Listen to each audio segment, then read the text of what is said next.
Vignesh day morning ಇವತ್ತಿನ ರಂಗೋಲಿ ಹಾಗೆ ಪೂಜೆ ಎಲ್ಲ ಮುಗಿದ ನಂತರ ಇವತ್ತಿನ ತಿಂಡಿಗೆ ನಾನು ಚಪಾತಿ ಹಾಗೆ ಕ್ಯಾಪ್ಸಿಕಮ್ ಪಲ್ಯ ಮಾಡ್ಕೊಂಬೋಣ ಅಂತ ಅದಕ್ಕೂ ಎಲ್ಲ ರೆಡಿ ಮಾಡ್ಕೊತಿದ್ದೆ.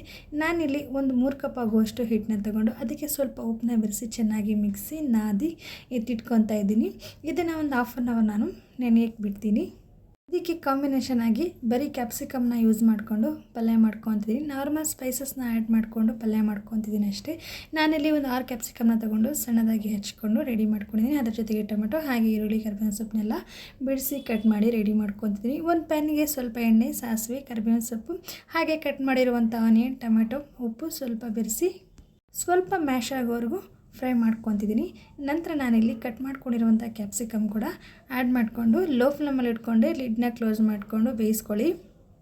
ನಂತರ ಇದಕ್ಕೆ ಚಿಲ್ಲಿ ಪುಡಿ, ಧನಿಯಾ ಪುಡಿ, ಗರಂ ಮಸಾಲ, ಸ್ವಲ್ಪ ಅರಿಶಿನ ಹಾಕಿ ಚೆನ್ನಾಗಿ ಮಿಕ್ಸ್ ಮಾಡಿಕೊಂಡು ಆಮೇಲೆ ಲೋ ಫ್ಲೇಮಲ್ಲೇ ಬೇಯಿಸ್ಕೊಂಡು ರೆಡಿ ಮಾಡಿ ಎತ್ತಿಟ್ಕೊಂಡಿದ್ದೀನಿ.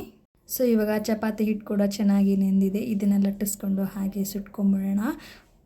ಚಪಾತಿನ ನಾನು ಲಟ್ಟಿಸ್ಬೇಕಾದ್ರೆ 1 ಟೇಬಲ್ ಸ್ಪೂನ್ ಆಗುವಷ್ಟು ಎಣ್ಣೆನ ಚೆನ್ನಾಗಿ ಸವರಿ 3 ಸೈಡು ಮಡಚಿ ಚೆನ್ನಾಗಿ ಲಟ್ಟಿಸ್ಕೊಂಡಿರ್ತೀನಿ.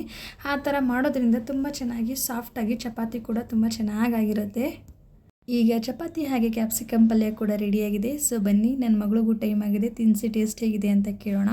ಸೊ ಇನ್ನೂ ನನ್ನ ಚಾನಲ್ಗೆ ಯಾರ್ಯಾರು ಸಬ್ಸ್ಕ್ರೈಬ್ ಆಗಿಲ್ಲ ಸಬ್ಸ್ಕ್ರೈಬ್ ಮಾಡ್ಕೊಳ್ಳಿ. ಹಾಗೆ ಇಷ್ಟ ಆದರೆ ಒಂದು ಲೈಕ್ ಕೊಡಿ.